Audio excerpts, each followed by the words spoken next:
Alô pessoal, sejam todos muito bem-vindos a mais um vídeo do Clube FI. E hoje a gente vai conversar sobre o fundo Alianza Renda, o ALZR11, um fundo que é híbrido entre logística e laje, que começou até com uma carinha meio estranha, digamos assim, quando ele começou com apenas 2 imóveis. Mas hoje, depois da sua segunda emissão de cotas, já é um fundo muito mais robusto, onde a gente consegue entender melhor a operação dele e focado exclusivamente em contratos atípicos com clientes com altíssima qualidade de crédito. Vamos dar uma olhada? Bom, então para a gente ver um pouquinho mais sobre o fundo, a gente vem aqui na página principal do Clube FI e digita ou o código, um pedaço do código ou um pedacinho do nome para poder conhecer mais sobre ele. A gente vai ver que ele teve o IPO dele, acabou de fazer 2 anos, a gente está gravando esse vídeo em janeiro de 2020 e o fundo é de janeiro de 2018. Tem como gestor a empresa chamada Alianza, hoje é composto por quase 3 milhões de cotas. Uma área bruta locável de 13 mil metros, dividido entre laje e imóveis logísticos.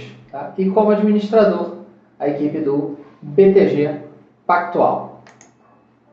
Se a gente for dar uma olhadinha no histórico de cotações aqui da vida toda do fundo, ele foi lançado a R$100, permaneceu ao redor desse patamar aqui, mínimas de 90 a 89, manteve de volta aos 100, teve um pico e desde então, desde aí, vamos dizer, de julho de 2019, ele vem subindo, chegou a bater um pico de praticamente R$145 no fechamento de dezembro e hoje cotado a R$128.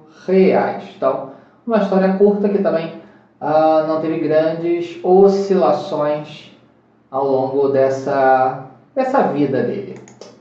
Se a gente ver aqui o histórico de dividendos, a gente vai ver que a última distribuição dele foi de 0,57, ou seja, 57 centavos, o que em relação ao valor da cota hoje dá 0,44% de dividend yield. Que vendo o histórico, a gente vê que durante o fundo, durante boa parte da sua vida, distribuiu 64, 65, 66 centavos por cota. Depois houve uma queda e agora vem aos pouquinhos subindo devagar. Tá? Mais tarde eu falo um pouquinho mais sobre essa queda e esse aumento que aconteceu. Se a gente olhar o valor patrimonial da cota, a gente está trabalhando com o mês de referência de dezembro, que é o último mês fechado. Estamos gravando esse vídeo em janeiro, já com os dados de dezembro. E o valor patrimonial da cota ao redor de R$95, R$94,65 para ser exato. O valor da cotação hoje, no momento que a gente grava, R$128, o que dá uma relação de preço sobre valor patrimonial de 136% ou 1,36. Onde a gente tem então o fundo avaliado em valor patrimonial com 270 milhões de reais e em valor de mercado 368. Olhando o histórico como um todo do fundo, a gente vai ver que ele anteriormente estava negociando com um pouquinho de ágio às vezes com um pouquinho de deságio, e ele agora nos últimos meses, outubro, novembro, dezembro principalmente, ele deu uma descolada um pouco maior. Então, para quem se preocupa com a questão de valor patrimonial, é um fundo que deu, como se diz no jargão, uma esticada recentemente. Em quantidade de cotistas, claro, é um fundo com uma vida muito curta, então ele começou em 2018 lá com 1.000 cotistas, 1.000 e poucos cotistas, 2.000, e de março para cá ele já vem aumentando a quantidade de cotistas, principalmente a partir de julho, porque foi quando a gente teve a emissão de cotas, aí saiu de 10.000 para mais de 20.000 cotistas, e hoje é um fundo com um número de cotistas razoavelmente robusto, praticamente 35.000 cotistas. Quando a gente vai ver a liquidez dele, então ele teve no mês passado, ou seja, dezembro, volume médio diário de R$1.400.000. E agora em janeiro, até o momento que a gente grava esse vídeo, uma média de 1.700.000 por dia, o que não é nenhuma diferença muito grande de um mês para o outro. Se a gente vê principalmente depois da oferta, que aconteceu aqui em junho, o patamar de negociações diárias aumentou muito. Então, praticamente, literalmente nenhum mês nós tivemos média abaixo de 1 milhão por dia, enquanto antes disso estava aí abaixo de 500 mil na grande maioria dos meses até com média diária de menos de 200 mil. Então, eu também gosto muito de olhar a quantidade de negociações, porque caso algum mês aqui tenha acontecido uma grande negociação entre poucos players, pode distorcer a média diária, mas a quantidade de negociações dá uma noção melhor da pulverização dessas negociações. Então a gente vê, mesmo excluindo aqui o mês de junho, que foi onde teve a oferta, então é um mês que sempre dá uma distorcida. Se a gente olhar depois disso, a gente vê meses com 10 mil, 12 mil, 18 mil negócios por dia. Então, se a gente considerar que um mês aí tem na base de 20 a 22 dias úteis, a gente vê que mesmo num mês mais fraco, ele tem mais de 500 negócios por dia em média. É uma quantidade de negociações bastante tranquila, mesmo quem vai operar com valores um pouquinho mais altos não vai ter grandes dificuldades de entrar e nem de sair de posição se for necessário. E agora eu vou dar uma olhadinha então no relatório mensal, para a gente dar uma olhadinha rápida no relatório recém-divulgado, divulgado há pouquíssimos dias, relatório fresquinho para a gente dar uma olhada. Tá? A gente vê aqui uma questão que é bastante interessante, que o fundo, ele, por regulamento, ele só investe em contratos atípicos de locação, ou seja, principalmente nas operações de build to suit, onde o imóvel é construído para o inquilino sob medida, ou uma operação de sale and leaseback, onde a empresa vende o imóvel para o fundo e permanece como inquilino. Tá? Aqui ele sempre explica as visitas que fizeram aos imóveis, é um gestor que visita o imóvel, acompanha, está conversando com o inquilino, tem uma gestão, apesar de ser um contrato atípico, onde você tem muito pouco a fazer de maneira prática, mas o contato com o inquilino é sempre muito bom. Aqui a gente vê aqui o descritivo das receitas e despesas do fundo, a distribuição de rendimentos. Esse fundo, a grande maioria dos fundos divulga as suas distribuições no finalzinho do mês, no último dia útil, e paga nos primeiros dias do mês seguinte. Isso não é uma regra, é só uma praxe de mercado, e o Alianza Renda não segue essa praxe. Ele faz a distribuição no dia 25, anunciando uma semana antes, então por volta ali do dia 18, 17, depende se tem feriado, se não tem, mas uma semana antes, falando grosseiramente, por volta do dia 17, 18, 16, é que ele anuncia o quanto vai distribuir e paga no dia 25. Tá? Então, é um pouquinho diferente da média. Bom, aqui a gente tem então o portfólio de imóveis. Os dois primeiros imóveis eles foram adquiridos ainda na primeira emissão do fundo. Né? Foram os imóveis que deram nascimento ao fundo, digamos assim. Então a gente tem esse imóvel alugado para a empresa Atento. A empresa Atento é uma empresa de call center, telemarketing. Também ela recebe alguns serviços terceirizados, alguns serviços que algumas empresas não querem fazer, podem terceirizar, e a Atento cuida dessa parte de back-office e tudo mais. É um imóvel no Rio de Janeiro, no bairro de Del Castilho. Para quem conhece um pouquinho mais a cidade, é ali muito, muito, muito próximo ao Shopping Nova América. Então, uma área que tem metrô perto, uma área que tem um bocado de linhas de ônibus, muito próximos ao imóvel. É uma empresa, e a gente vai ver que a grande maioria dos inquilinos são empresas internacionais, são braços brasileiros de empresas estrangeiras.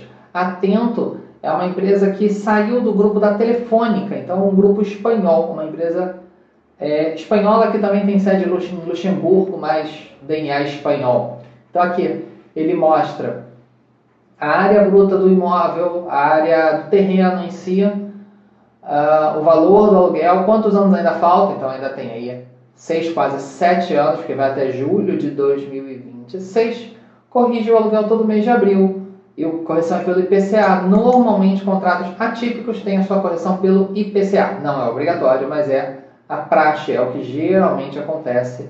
E também, como é praxe nos contratos atípicos, não é regra, é só o que é muito comum, você tem algum tipo de banco garantindo com um tipo de seguro fiança, geralmente algo equivalente a 12 meses de aluguel. Então, o inquilino é obrigado a manter um seguro fiança ou algum instrumento muito semelhante.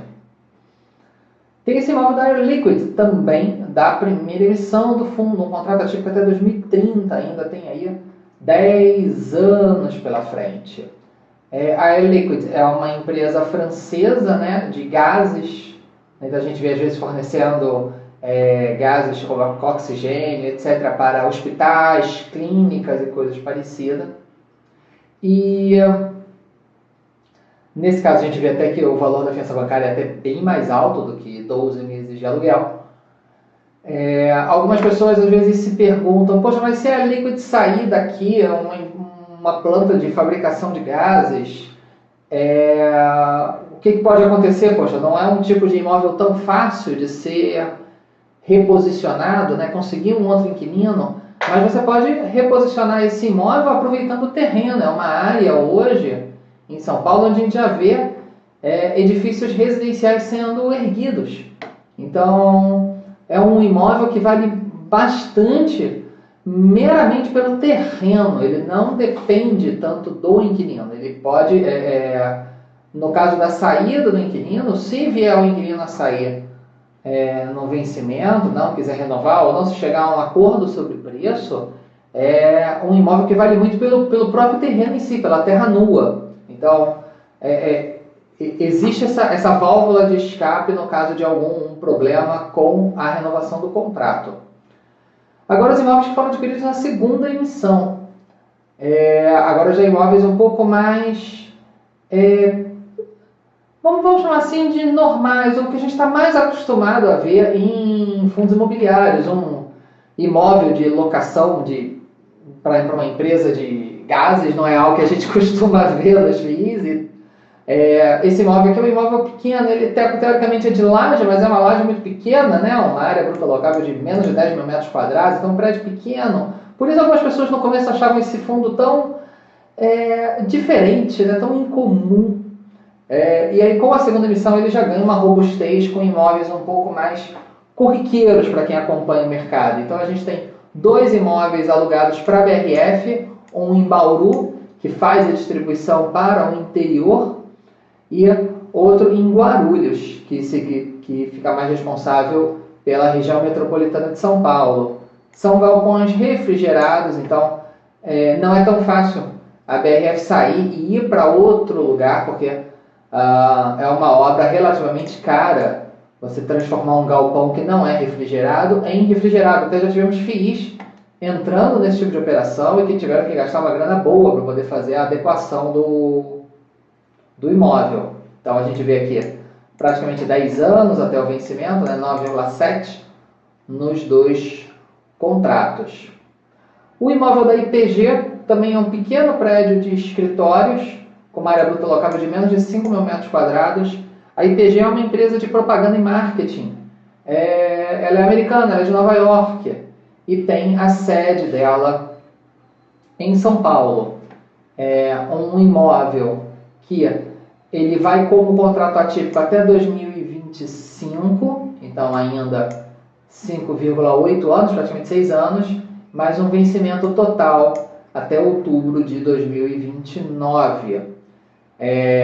Cabe salientar que o aluguel vigente em comparação à área bruta locável é da base de R$30 um metro quadrado, enquanto na região a gente já vê espaços sendo oferecidos a valores um pouco mais altos, de 50 a 55 reais o metro quadrado.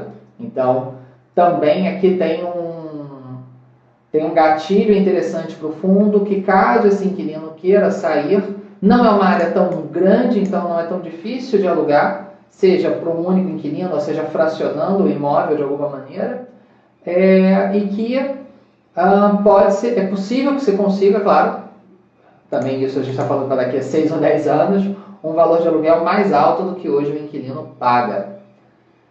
A gente também tem o imóvel da Aptiv, que é uma empresa do grupo Delphi, uma empresa que produz itens para carro, para a parte elétrica dos carros, principalmente de carros mais tecnológicos, mais autônomos, carros elétricos e coisas assim. Então, uma área que ainda está se desenvolvendo bastante, uma área que ainda tem muito a crescer, uma área com um tipo de produto com altíssimo valor agregado, né, que é o chicote do carro, por exemplo.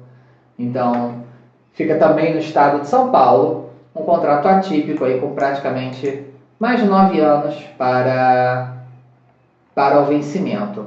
E por último, o imóvel na capital de São Paulo, uma laje, aqui já é um imóvel mais líquido, tal qual o da IPG, né? Como não comentei, a Aptiv ela é uma empresa irlandesa, assim como a Delphi, que é a empresa mãe, né? Antigamente tudo chamava Delphi e aí quebrou entre Delphi e Aptiv. A Santillana é uma empresa espanhola, uma empresa de editoração de livros, como por exemplo a Editora Moderna, do grupo Santillana.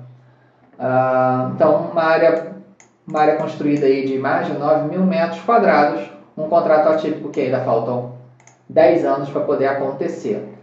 Aqui, como é corriqueiro nos contratos, nos relatórios, a gente vê a composição da renda, então a gente vê que é um fundo que, se antes ele não era diversificado, porque ele tinha apenas 2 imóveis, hoje ele já tem uma diversificação maior, onde o maior inquilino, na verdade, representa apenas 24% da receita do fundo. Uma boa distribuição entre laje corporativa e galpão, onde metade da renda está na região metropolitana de São Paulo, na Grande São Paulo, e se a gente considerar também as operações no interior, o estado de São Paulo fica aí com 76% aproximadamente da receita.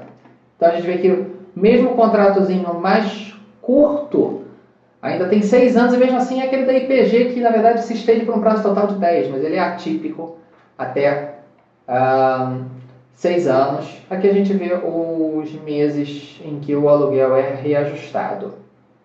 E aí, pessoal, gostaram de conhecer um pouquinho mais sobre o fundo? A gente precisa reforçar uma questão que é bastante interessante desse fundo, é que a política de investimento é bastante amarradinha, bastante clara. Então, o fundo ele é bastante previsível nesse ponto. Ele só vai entrar em operações com contratos atípicos que tenham pelo menos 5 anos para poder vencer. Ele não vai entrar, por exemplo, em risco de obra, ele só entra em imóveis já performados.